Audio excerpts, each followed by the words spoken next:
How many times a week do you fill up your car? Once a week? Twice? Maybe more? Well, imagine what it would be like to fill your car not with gasoline, but with electricity. And imagine that your electric car is not only stylish, but aerodynamically efficient. It runs clean. In fact, there's no exhaust system. Your electric car is comfortable. It's even equipped with air conditioning. And it's no slouch on the open road either. It'll do 0 to 60 in 8 seconds flat. Just imagine. Recently, a team of innovative GM designers, engineers, and technicians did just that. But they not only imagined such a vehicle, they created one. It's called Impact, and it's creating quite a stir. We are extremely pleased this morning to be able to introduce to you a project that keeps GM on the cutting edge of technology. It's called Impact, and it's an exciting new electric car, the first one in 10 years. It can go further and faster than any previous production-oriented electric vehicle. It can go from 0 to 60 miles an hour in 8 seconds, and it has all the comforts and convenience of a modern automobile. I thought it was a very interesting vehicle, very interesting concept. I like the fact that it's the first time they've gone through and done the engineering that needs to go with a production electric car. It seemed very smooth and terribly fast. I was able to accelerate quite quickly. Well, after getting out of it, I'm very impressed with the smoothness and the acceleration of the car. I'm normally accustomed to the internal combustion cars, the Camaro and the Corvettes, and I was really impressed. I think there's a definite future for the electronic car. I think the acceleration is reasonable. In general, cars are performing more and better in the last few years. And this car, surprisingly, would be competitive, I think, with most performance cars available today. The Impact was built first as an engineering test vehicle where advancements in electronics, structural materials, motor design, tires, and batteries could be tested. Well, it was a kind of an outgrowth of the Sun Racer project that was done by General Motors, and the fact that we won the race in Australia in '87 by some 2.5 days gave us a strong feeling that we had a pretty good lock on some technology. And so it looked like a kind of a good evolution to examine a pure electric car. We wanted to kind of drive a stake in the ground, if you will, as to what contemporary thinking but producible electric vehicle would look like and how it would perform if we were to build such a vehicle.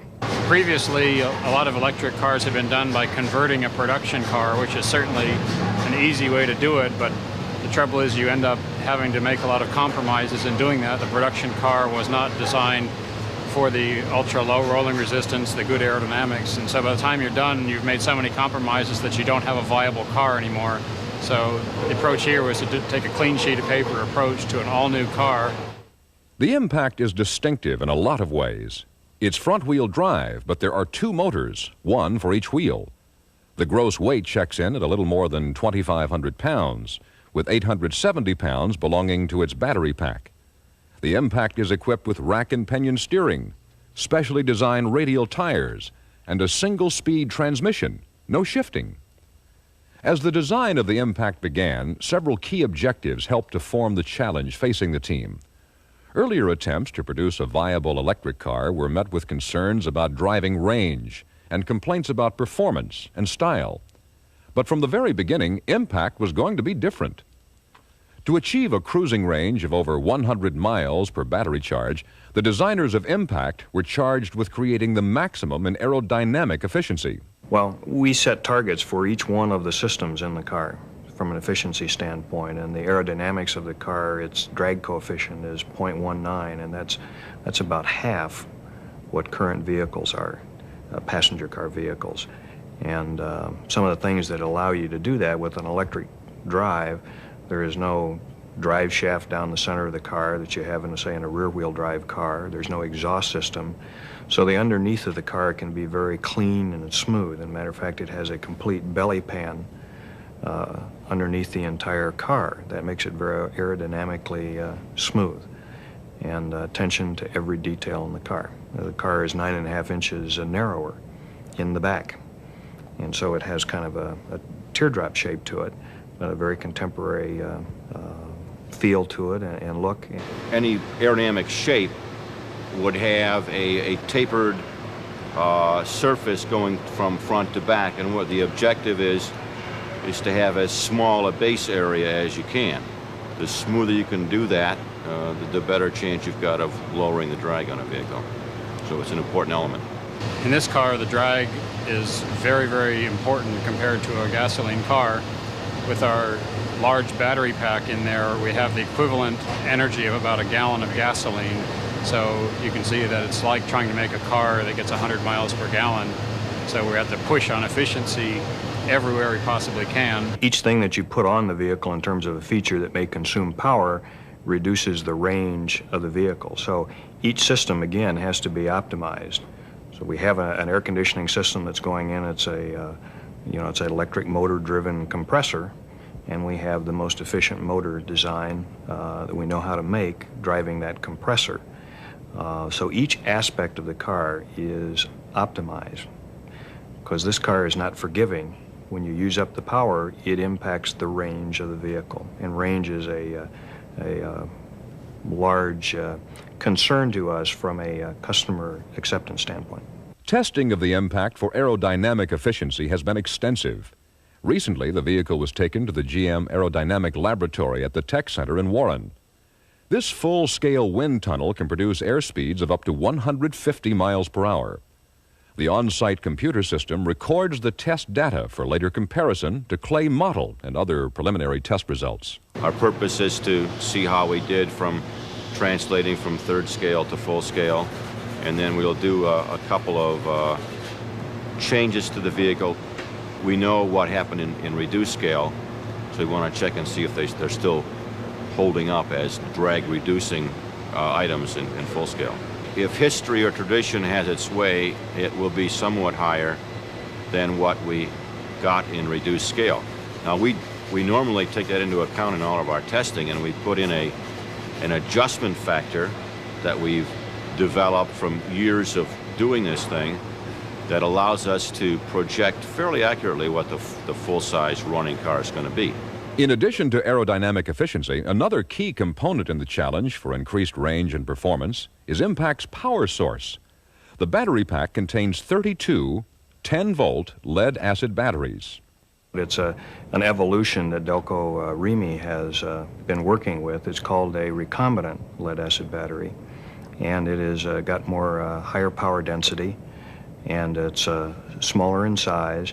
We didn't want to look at some of the more exotic battery research that's going on that may be in the 10 to 15 years out that might keep us from going into production with this kind of a vehicle. Rather than wait for a breakthrough, let's take the batteries that we've got here today and see if we can make a viable electric car that goes over 100 miles. And that we've done. Now, a breakthrough in batteries will just make a car like this that much better. I mean, maybe we will see a 300-mile range in the future. The Impact is powered by 2 alternating current induction motors, one for each wheel. These high-speed motors are designed to minimize both size and weight while delivering maximum power. At 60 miles per hour, for example, these small electric motors turn at 9,500 RPM, compared to the average 2,000 RPM for a gasoline engine. Combining this technology, then, with the battery pack and the sleek style helped to produce some very impressive performance results. The one thing that we didn't compromise at all on is the acceleration performance. We wanted to make it something that people would sort of think twice and say, wow, that's pretty fast. And so we had an initial target of 8.0 seconds for 0 to 60 miles an hour, and we actually met that target. What we did was we ran a comparison between a Mazda Miata and a Nissan 300 ZX car on a drag race, if you will. And 0 to 60, the Impact will walk away from these two cars. And as we did that, it really moved the electric vehicle from the golf cart kind of mentality to this is a viable candidate for merging with traffic, fitting into the current driving requirements that we have on today's road systems.